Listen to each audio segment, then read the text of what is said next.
In the previous videos I've made during the pandemic, I've talked about how important it is to continue our healthy habits and routines to help us stay grounded and centered during times of uncertainty and chaos. But in this video, I want to delve a little bit deeper into why we really need to be managing our time right now. And I'll share what works for me as far as time management in the hopes it may help you create your own time management strategy.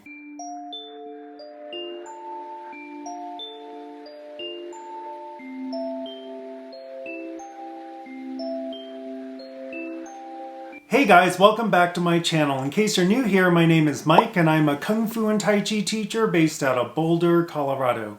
On this channel, I share inspiration and strategies each week around topics such as personal growth, self-care, and mindfulness to help you live a more masterful life that is both intentional and fulfilling. So if you're new here, please consider subscribing. We can't just wait to see how this pandemic is going to turn out and put our lives on hold while doing so. As I've mentioned in my previous videos, waiting necessarily means that we can't be present, that we have certain expectations that need to be met before we are able or willing to act, before we move on or do something.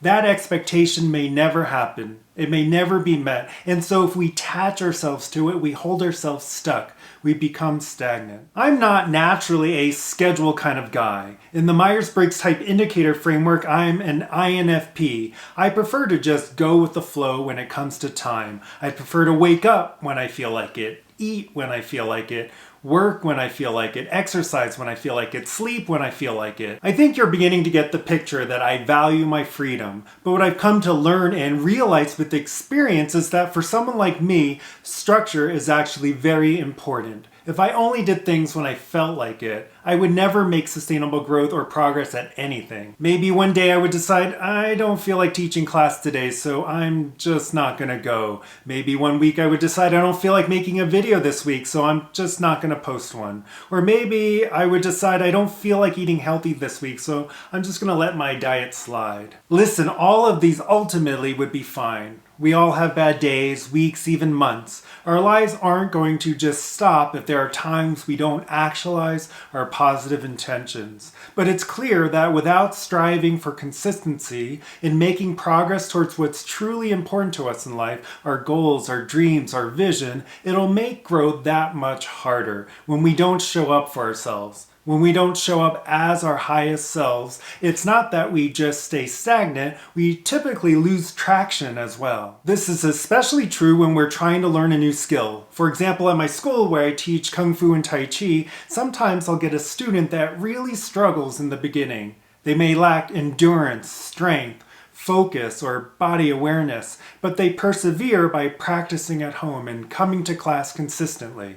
As a teacher, I try to support them and motivate them, and so they begin to gain traction. But inevitably, something happens where they take a break and stop practicing as much, or not at all. Maybe they go on vacation, maybe their work got busy, maybe something happened at home. 10 times out of 10, when these students come back to class, they've lost a lot. They've lost endurance, they've lost muscle memory, they've lost power. And so to them, when they come back, if they come back, they feel like they're starting from square one again.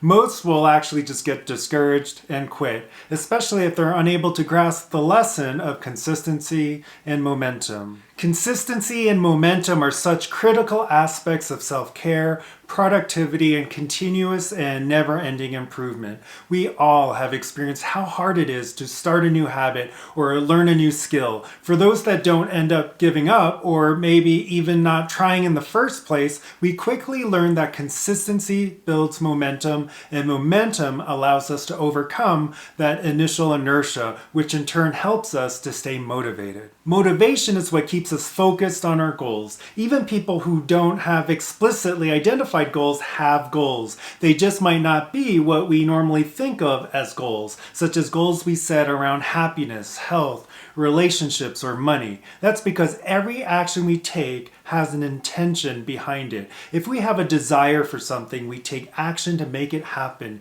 Even something as simple as bringing a fork to our mouth to eat something because we're hungry is a goal-oriented behavior. But motivation isn't just about getting yourself moving or started. It's also about keeping your momentum in the face of friction, in the face of any forces that may be slowing you down or holding you back from reaching your full potential. Learning to work through this friction is necessary if we hope to be successful, whatever you define as success, because in life we're always going to come across obstacles, setbacks, and failures while on our path.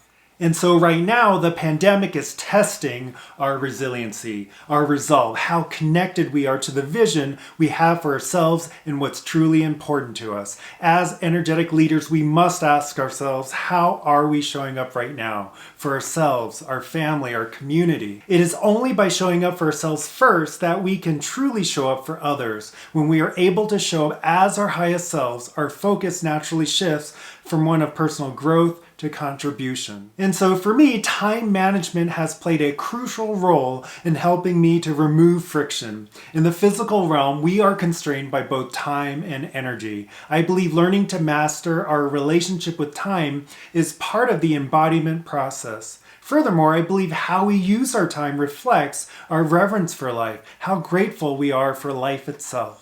If you've watched my previous Daily Habits video, you know some of the core practices of mine that help keep me grounded and centered on an everyday basis. In this video, I want to share a little bit about how I organize my time. I essentially use a modified calendar blocking type system. I identify all the different tasks or actions that I want to accomplish on any given day. I write them all out in list format. I then write down next to each item how much time I believe each task or action will take. I just make my best estimate. For recurring tasks, sometimes it just takes some experience to really be able to dial in on an accurate estimate. From there, I identify which of my tasks I consider to be truly non-negotiable for that day. These really could be anything, but for me, they often revolve around either self-care or building my businesses. So it may be non-negotiable for me to fit in a workout. It may be non-negotiable for me to show up to teach a regularly scheduled class at my studio.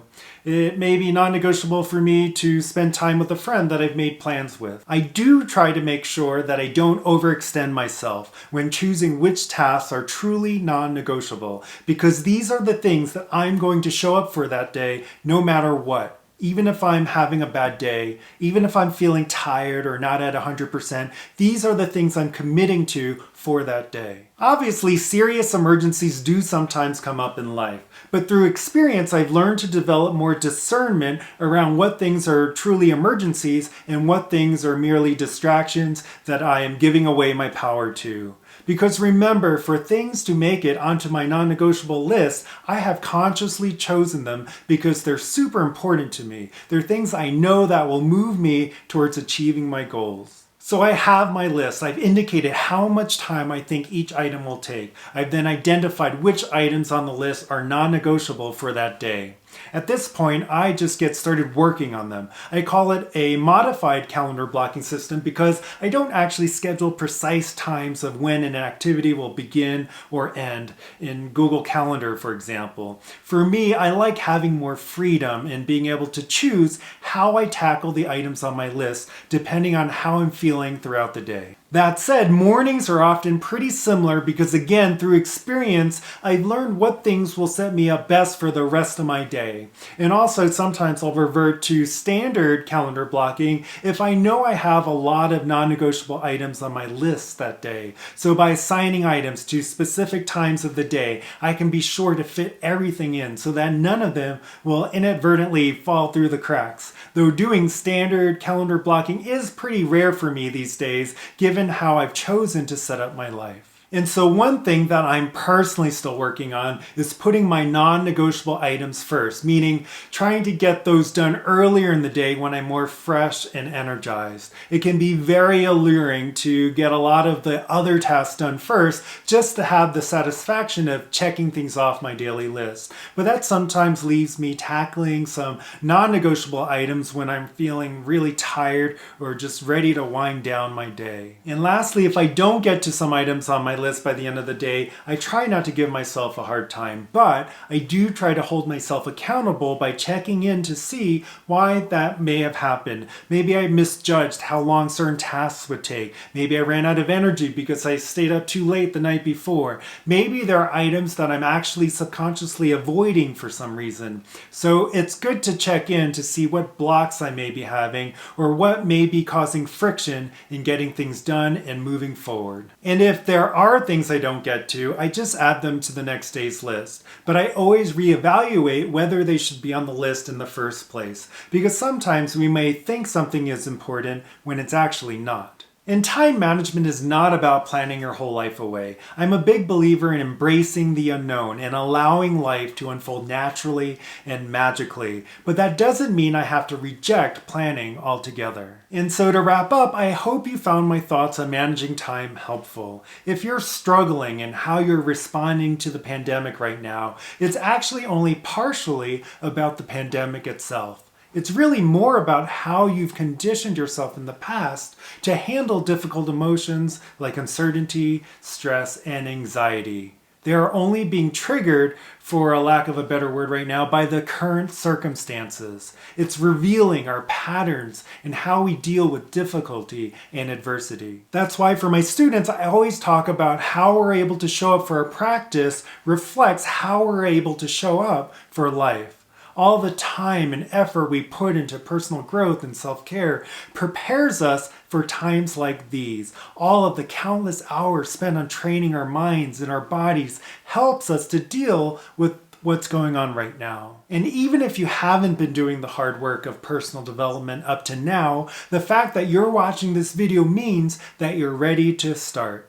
There's no time like the present. And one of the most direct ways to begin is by being mindful of where we're investing our time and energy. So if you're struggling right now navigating through this pandemic, leverage time management as a way to help you take care of yourself, to find your inner strength again, to find your focus again, to find your motivation, your confidence, your courage, your optimism. By doing so, you will in turn help to lift up and inspire those around you so that together we can summon the best of who we are. Hey, thanks for watching this video. I would love to hear from you. Let me know in the comments below what is one way you could see how managing time will help you get through this pandemic. And please like and share this video if you found it helpful. Don't forget to subscribe to this channel and turn notifications on if you would like to receive inspiration and strategies just like this each week. Have a wonderful day, and I'll see you in the next video.